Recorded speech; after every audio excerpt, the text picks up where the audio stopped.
कबीर साहब जी रास्ते से जा रहे थे, शाम हो गया। कबीर साहब के मन में हुआ कि शाम हो गया है, हम नगर नगर गांव गांव भ्रमण करते हैं, तो आज कहां रहें। मन में सोच ही रहे थे। तब तक में आगे बढ़ते हैं तो देखा राजा का भवन था। सिपाही लोग टहल रहे थे। राजा का राज का रक्षा कर रहे थे सिपाही लोग। कबीर साहब जी गए, एक सिपाही को कहते हैं, ये जी ये धर्मशाला किसका है। तो सिपाही कहते हैं, ये महात्मा जी ये धर्मशाला नहीं है, ये राजभवन है, राजा साहब का ड्योढ़ी है, राजा साहब का घर है। कबीर साहब ने कहा, नहीं ये तो धर्मशाला है। सिपाही गए और राजा को कह दिए कि राजा साहब एक महात्मा कहते हैं कि ये धर्मशाला है, ये राजभवन नहीं है। आया जहां से सैर करने है मुसाफिर तू, यहां था सैर करके लौट जाना युक्त तुझको फिर वहां। तू सैर करना भूल कर निज घर बना कर टीक गया, कर याद अपने देश की परदेश में क्यों ठहर गया। राजा कहा, जाओ मंत्री उस महात्मा को पकड़ के लाओ, बहुत दही चूड़ा खाया है, मन बकना गया है। ये राजभवन को मुसाफिर खाना धर्मशाला कहते हैं। कहां राजा साहब, वो तो धर्मशाला कह रहे हैं आपके घर को। महात्मा को लाए और उसको रूम में बंद कर दिए। कहा इसको फांसी पर चढ़ाएंगे, फलमा दिन फांसी देंगे, ये मेरा राजभवन को अपमान किया है। इतना बड़ा राजा का अपमान किया है, हमारे घर को इन्होंने धर्मशाला कह दिया। फलमा दिन फांसी होगी, जाओ ढोलाहा पिटवाओ। 10-20 हजार लोग आ गए फांसी के दिन। बड़े बड़े विद्वान पंडित मौलवी सब आ गए, किसी का नहीं चला वहां। महात्मा को फांसी पड़ता 9 बजे दिन में। राजा लाए उसको, पूछा कि तुम कुछ खाओगे पियोगे मिलोगे बोलोगे, अंतिम इच्छा। तो महात्मा ने कहा, हमको कोई इच्छा नहीं है जीवन में, फांसी पर चढ़ा दीजिए कोई दिक्कत नहीं, लेकिन हमको बोलने के लिए मौका दीजिए मात्र 5 मिनट। अब सभी 10-20 हजार लोग के बीच में राजा ने कहा, ठीक है तुमको बोलने का मौका दिया जा रहा है, बोलो क्या बोलना चाहते हो, बोलो महात्मा जी बोलो। कहा आपका 10 नंबर वाला दादाजी कहां है राजा साहब, बता दीजिए। कहा वो तो शमशान घाट में सड़ता होगा या सड़ियो गया होगा, कुछ होने मिलेगा। कहा 9 नंबर वाला दादाजी आपका कहां है। कहा वो भी शमशान घाट में कहीं शरण ले लिया होगा। कहा 8 नंबर वाला दादा, कहा वो भी वही होगा जहां 9 नंबर वाला था। कहा 7 नंबर वाला दादा आपका, कहा वो भी मकई खेत में किसी कोना में पड़ा होगा मट्टी तर में। कहा 6 नंबर वाला दादा का नाम जानते हैं। का नाम कहां जानते हैं। कहा है कहां, का कोई बांसबाड़ी में वो भी शरण लिया होगा। कहा 5 नंबर वाला दादा का नाम बोलिए, तो कहा नहीं जानते हैं।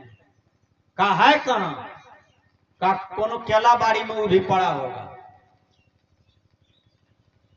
कहा आपका दादा कहां है। कहा वो तो अगले साल माघ में चला गया। कहा कहां है। कहा बगले में दिए हैं गेहूं वाला खेत में।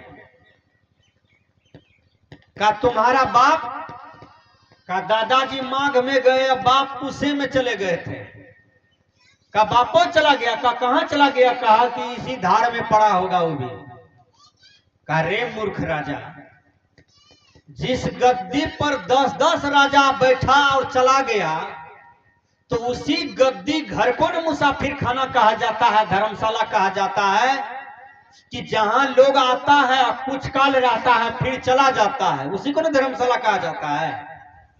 तब राजा के दिमाग में समझ में आया कि महात्मा तो ठीक ही बोला है, हम इसको फांसी पर चढ़ा रहे हैं। राजा हब्बैसन गिर गया महात्मा जी के चरण में, झट से गिर गया और अपनी गलती को स्वीकार किया, क्षमा मांगा। कहा महात्मा जी क्षमा कर दीजिए, आप तो बहुत बड़े गुरु हैं, बहुत बड़े तत्वज्ञानी हैं, इसलिए क्षमा कर दीजिए।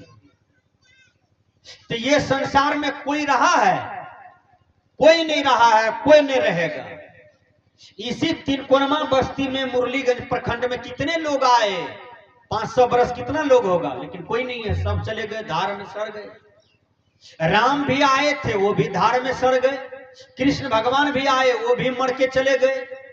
कबीर साहब भी आए, मिही बाबा आए, बुद्ध आए, महावीर आए, वो भी मरे और चले गए। सबका शरीर मर जाता है, आत्मा किसी का नहीं मरता है। सभी मर गए, सब कोई दुनिया को छोड़ करके चला जाता है। अच्छा, एक बात याद रखिएगा आप लोग मरने से डरता है। जैसे किसी का शादी है बेटा बेटी का, तो आपको निमंत्रण आता है ना, तो कार्ड भेजता है, आप जान जाते हैं कार्ड पढ़ के वो वहां शादी है। तो आपकी मृत्यु का न्योता क्या है? जब आपके देह में बीमारी आने लगे बार बार, तो समझिए कि मृत्यु हमारा नजदीक है। आपका दांत टूट रहा है, आंख में बीमारी आ रहा है, कान बहिर हो रहा है, हाथ पैर काम नहीं कर रहा है, तो समझिए कार्ड पड़ गया, मरने का निमंत्रण पड़ गया है। इसलिए ये संसार मुर्दा खाना है, ये संसार मुर्दा खाना है। यहां पर सभी मर के सड़ जाएंगे, कहीं बस्ती नहीं है, पूरा संसार मुर्दा खाना है, एक ही जगह नहीं। एक आदमी कहा पूर्णिया में जो डॉक्टर है लाइन बाजार में, श्मशानी घाट में बसा हुआ है। अब कहां श्मशान घाट में है इस पृथ्वी में? हर जगह श्मशानी घाट है। लोगों का, बहुत आदमी का बाप मरता है, द्वारे पर गाड़ देता है। श्मशान घाट है कि नहीं? बहुत आदमी का मां मरती है तो द्वारे पर गाड़ देता है, आंगने में गाड़ देता है। श्मशान घाट हुआ कि नहीं? पूरा दुनिया श्मशान घाट है। जब महाभारत हुआ था तो 56 करोड़ यादव केवल मारा गया था, और जात तो अनगिनत मारा गया, और देश विदेश के लोग मारा गया था महाभारत में। अरबों खरबों आदमी मरे थे महाभारत में। बोलिए, उस फेंकने वाला भी कोई नहीं था, जो जहां मारा वहीं सड़ गया। पूरा दुनिया श्मशान घाट है। इसलिए यहां कोई नहीं रहेगा, सब अकेले आता है, अकेले चला जाता है। लेकिन यहां अमर क्या है? तो आप अच्छा काम कीजिएगा, वही अमर हो जाता है। महात्मा गांधी अमर है ना, कबीर साहब अमर है ना, डॉक्टर अंबेडकर अमर है ना, संत रविदास अमर है ना, कृष्ण भगवान अमर है ना, राम भगवान अमर है ना, मोहम्मद साहब अमर है ना, ईसा मसीह अमर है ना। ये सब नहीं मरेगा, जब तक प्रकृति मंडल रहेगा तब तक अमर रहेंगे। मर कौन जाता है? जिसका कीर्ति मर गया वो मर गया, जिसका यश मर गया। जो मानव जीवन में केवल गलत गलत काम करता है वो मर गया, तो उसका सब चीज मिट जाता है, कोई नाम लेने वाला भी नहीं रहता है। इसलिए कबीर साहब ने कहा, यहाँ कोई न रहैया जगत चल जाए, जगत चला जाए, जगत चला जाए, जगत चला जाए, जगत चला जाए। यहाँ कोई न रहैया जगत चल जाए, यहाँ कोई न रहैया जगत चल जाए।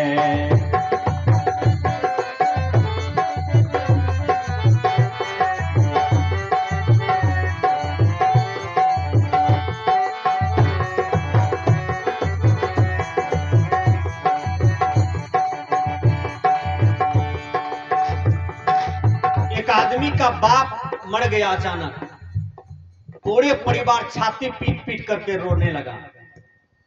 एक अच्छा आदमी जा रहा था, छाती क्यों पीटते हो जी? कहा बाप मर गया।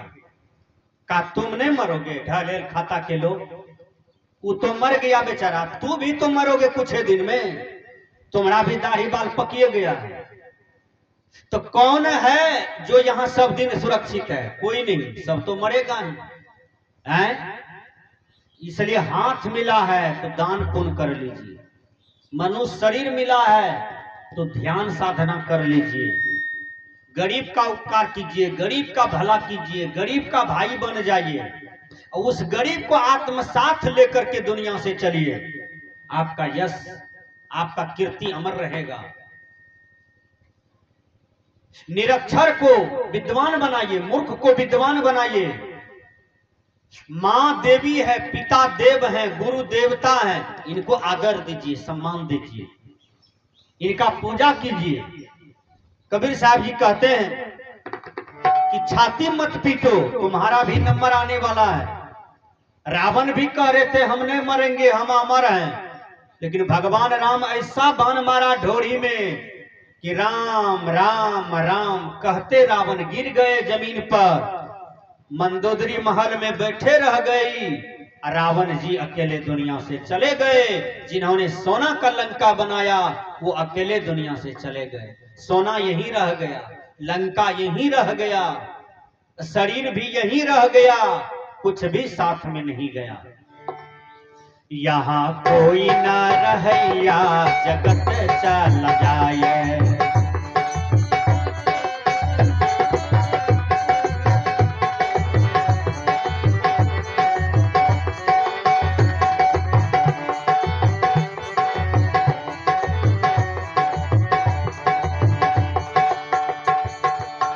चल गए कुंभकर्ण यरु रावण, चल गए कुंभकर्ण यरु रावण,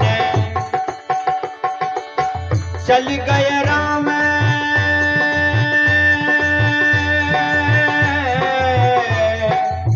चल गए राम, चल गए राम लखन चारों भैया जगत चल जाए।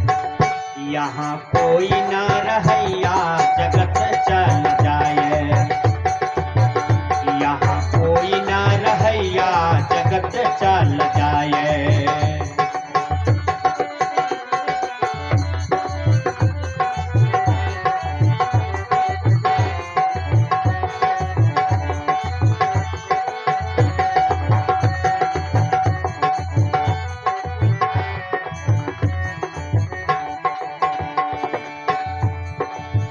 चल गए नंद यशोमती मैया, कृष्ण को जन्म देने वाले, कृष्ण भगवान को पालने वाले नंद यशोमती वो भी मिट्टी में चले गए। रावण से भी वीर था कुंभकर्ण, इतना लंबा तगड़ा मस्त मौला आदमी था, उसका भी शरीर इसी मिट्टी ने खा लिया। कहीं बेचारा इसी मिट्टी में विश्राम पाता होगा। विचार कीजिए, चली गए नंद यशोमती मैया,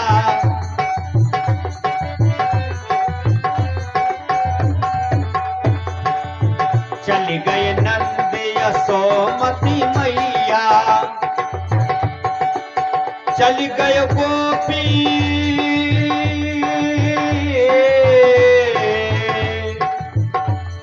भगवान कृष्ण को बहुतों गोपियन था और कृष्ण भी चले गया, गोपी भी चला गया, सब मिट्टी का था, मिट्टी में मिल गया।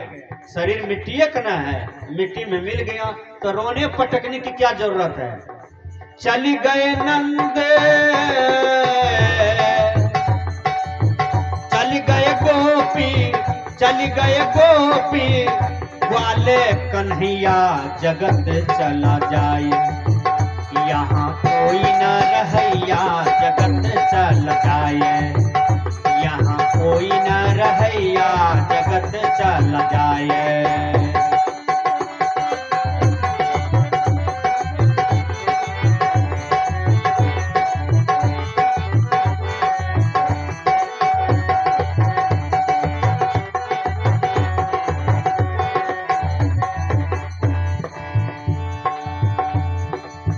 उत्पत्ति परेले चारों युग बीता, उत्पत्ति परेले चारों युग बीता, काल बलि से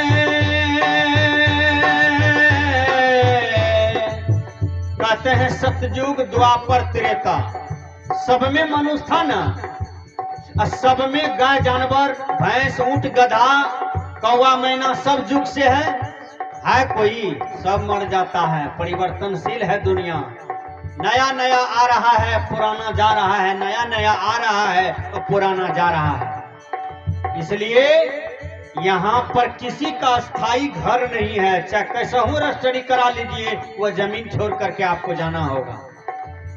कितनों बढ़िया घर बना लीजिए, छोड़ के जाना होगा। अब कितनों बढ़िया आपका शरीर है, सुंदर देखने में, गोरी चमड़ी, आंख नाक कान सबसे सुंदर, इस शरीर को छोड़ करके मिट्टी में मिलना ही पड़ेगा। विचार कीजिएगा। उत्पत्ति परेले चारों युग बीता,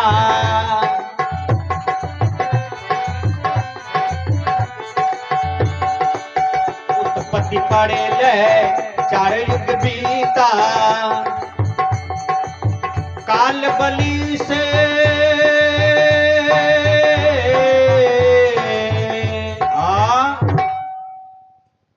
जमराज जी का धर्मराज कहल के जइयो तिरकोनमा, 3 टक नंबर छे लाभियो। जमराज जी कहते हैं कि धर्मराज महाराज आज जाना पड़ेगा तिरकोनमा। कहा हाँ, का धूप बहुत है, का जाओ न कुछ आराम कर लेना, लेकिन तीनों को लाओ, 3 ठोक नंबर है आज। जमराज जी आए, गर्मी का बहुत दिन था, हवा चलन पछिया तो ठंडा लगा। जमराज जी एक आदमी के मचान पर सो गया, बगल वाली को नंबर था, सो गया, बहुत देर तक सो गया। हवा जो बहा न पछिया तो जमराज जी बहुत देर तक सो गए। अब धड़पड़ा करके नींद टूटा तो देखा लिस्ट को, कहा है इसका तो समय देखते हैं चेंज हो गया, इसका समय चेंज हो गया है, समय था इतने देर में ले जाने के लिए, अब तो चेंज हो गया। अच्छा चलो छोड़ देते हैं, कुछ और काम करके जाएं। अरे नंबर 1 वाला का समय गड़बड़ा गया, 10 ठोका 3 ठोका नंबर है, एक ठोकने गड़बड़ा गया। चलो जो लास्ट में नंबर है उसी को ले जाते हैं। इस बीच में वो बगल वाला जो था ना, वो सोचा के है न है, सोया हुआ है, जाते हैं एक बार देखें कौन है। बगले वाला जिसका नंबर था जाने के लिए, लेकिन वो बड़ा चतुर आदमी था, वो देखा जमराज के हाथ में लिस्ट, उसी का नाम था नंबर 1 में लिखा हुआ। वो किया अपना नाम को काट दिया कलम से, हैं, और अपना नाम को दे दिया नीचे में। जमराज सोचा आज नंबर 1 से शुरू नहीं करेंगे, आज उल्टे पीठ शुरू करेंगे। देखिए नींद टूटा तो अब उल्टा पीठ जो शुरू करता तो लास्ट में फिर इसी का नाम आ रहा था जिसका नंबर था, वो अपने से लिख दिया था लास्ट में। तो कहने का भाव है, जिस दिन आपका नंबर लग जाएगा तो फिर उस दिन आपको कोई रोकने वाला नहीं है। मौत बूढ़ा को नहीं देखता है, बूढ़ी को नहीं देखता है, जवान को नहीं देखता है, बच्चा को नहीं देखता है। मृत्यु जब आएगी तो आपको चल देना होगा सब कुछ छोड़ करके, और अकेले कोई साथ नहीं जाएगा। ये भी परम सत्य है। इसलिए मनुष्य तन पाए हैं तो केवल भोगे विलास मत कीजिए, योग भी कीजिए, साधना भी कीजिए, माला कंठी लीजिए, ध्यान कीजिए, भंडारा कीजिए, बढ़िया बढ़िया घर समाज में काम कीजिए, यही आपके साथ जाएगा। कबीर साहब ने कहा, कहे कबीर सुन भाई साधो,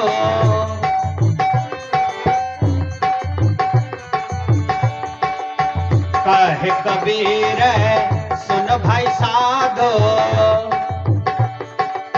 सत्य शब्द एक,